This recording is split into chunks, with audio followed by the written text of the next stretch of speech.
Chapter 70. Dependency. Exodus chapter 21, verses 1 to 11. Now these are the judgments which thou shalt set before them. If thou buy an Hebrew servant, 6 years he shall serve, and in the 7th he shall go out free for nothing. If he came in by himself, he shall go out by himself. If he were married, then his wife shall go out with him. If his master have given him a wife, and she have borne him sons or daughters, the wife and her children shall be her master's, and he shall go out by himself. And if the servant shall plainly say, I love my master, my wife, my children, I will go out free. Then his master shall bring him unto the judges, he shall also bring him to the door, or unto the doorpost, and his master shall bore his ear through with an awl, and he shall serve him forever. And if a man sell his daughter to be a maidservant, she shall not go out as the manservants do. If she please not her master, who hath betrothed her to himself, then shall he let her be redeemed. To sell her unto a strange nation he shall have no power, seeing he hath dealt deceitfully with her.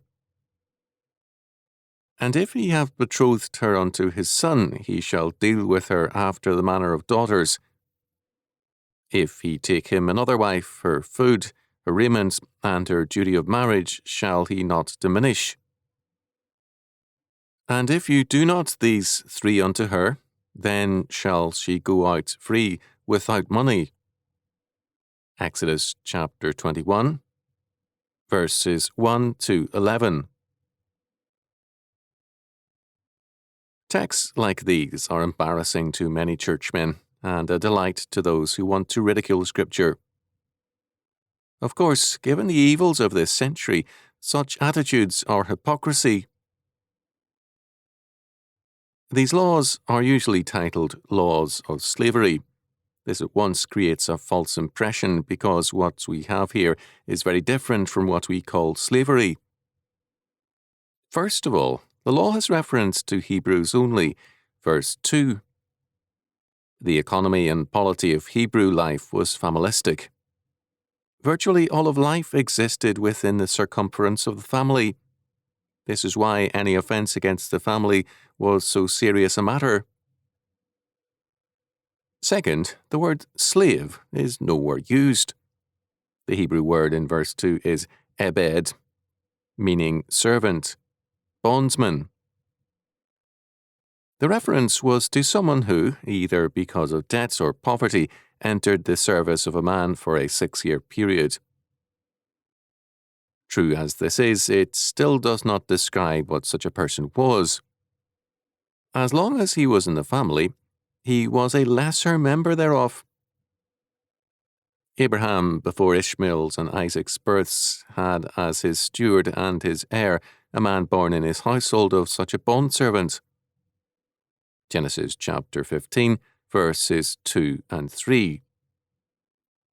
Such persons could inherit because they belonged to the family, and the family included everyone. This is very far removed from slavery as we know it. Third, at the end of 6 years, this bond-servant could go out freely. His presence in the house was a form of welfarism with a work program. Whether working off a debt, making restitution, or seeking refuge from economic distress, his presence and existence was to be one of grace and kindness, and of being given status as a member of the family. If, while in the family, he married another servant, perhaps an orphaned girl or one from a poor family, he could not take her freely on leaving. She remained unless he redeemed her for her service.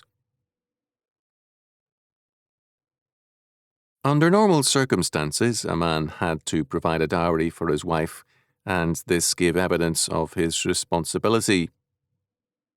The bondservants could not get a wife freely. Either he redeemed her, or he remained with her if the marriage was to continue. Otherwise, he left the family as he came, alone, and his departure constituted a divorce.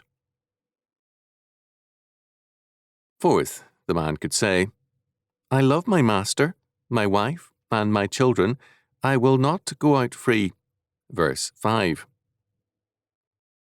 We can assume that, when such a man married, knowing the alternatives, he usually decided whether or not to remain or to work to redeem his family. If he remained, his ear was pierced to indicate a subordinate status. Earrings used by women were often very costly. They indicated a woman's status under a man and also his wealth and power. One pierced ear in a man indicated that he was a subordinate member of a household.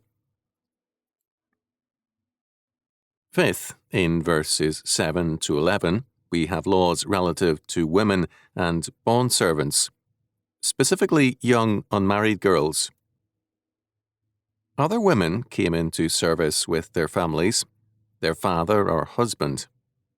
If, however, a man were deeply in debt, he could settle his debts by means of his daughter's bond service. This depended on the willingness of the man to whom the money was owed to receive the young girl as a potential wife for himself, or, if he had sons, for a son. Until such marriage, she was to be treated as a daughter and could not be worked like the men. She could not be a field hand. Verses 7 to 9. Sixth, if the girl did not please the man, her contracted bond service could not be sold to another, least of all to a foreigner. She was to be redeemed as soon as possible. Leviticus chapter 25, verses 4 to 8.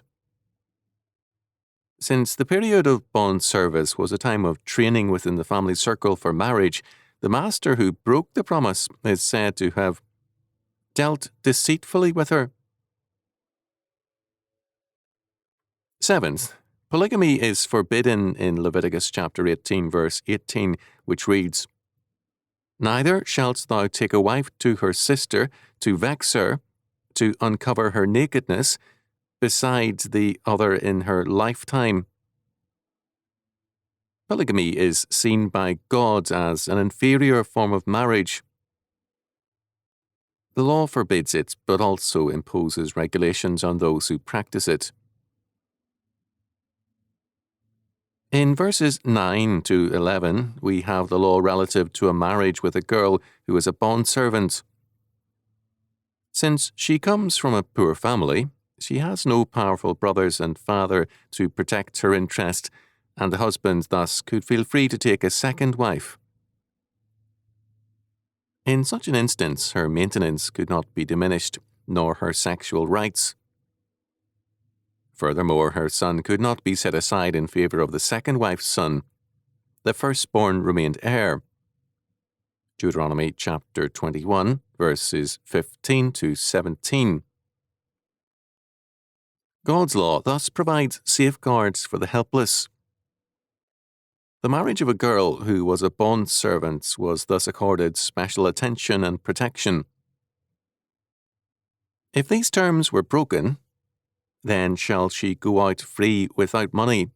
Verse 11, which meant no small disgrace to the man, since she was legally a member of the family. If this recourse to divorce were available to a bondservant, how much more to a free woman? We must remember the statement in verse 5 of the bondservant who chose to remain. He said, I love my master. Hebrew, quote-unquote, slavery, if we can use that word, was unlike any other in that the servant was legally a member of the family. The, quote, hireling, end quotes, or wage labourer did not have the loyalty of a master or of a bondservant. John chapter 10, verse 12, he was not a member of the family. The fact of young bondservant girls was perhaps not too common. We do have a reference to it in Nehemiah chapter 5, verse 5, but this law tells us the right to divorce of even such a girl. These laws are located here, shortly after the giving of the Ten Commandments. They are particularly important in this context. The first word from Sinai has reference to Israel's bondage in Egypt. I am the Lord thy God, which have brought thee out of the land of Egypt, out of the house of bondage. Exodus chapter 20, verse 2. The ownership of slaves by these ex-slaves must have been a rarity. This makes it all the more striking that we have these laws following the Ten Commandments. However low their recent condition in Egypt, their children's future in Canaan was a very promising one. It would be easy to forget their past and their low estate. For them to reproduce Egyptian practices would be a fearful offence. Hence, if they in the future had power over others, they were to treat them as members of their families. The piercing of the ear was an important religious ceremony. It took place before God's appointed judges or governors. What was involved was, first, that some men preferred to be cared for and governed by others. What the law recognizes is the dependency of some men. No society has ever existed without a number of such men. Many attempts have been made in history to care for dependent men, from feudalism to welfarism. The impersonality of welfarism has been very destructive. Second, no shame is attached to dependency in biblical law, but it does require a recognition of his place in society by the dependent man. Hence, it was necessary that he present himself to the judges to have his ear pierced and publicly recognize his dependency. Many of our problems today stem from the fact that dependent men and women are given the same status of citizens and voters as free men. This is not good for any segment of society. Biblical law associates power with responsibility while placing dependent people under God's protection. Given these facts, the modern attitude towards these laws is a curious one. Perhaps modern man thinks at times that what he did not himself devise cannot be true or valid.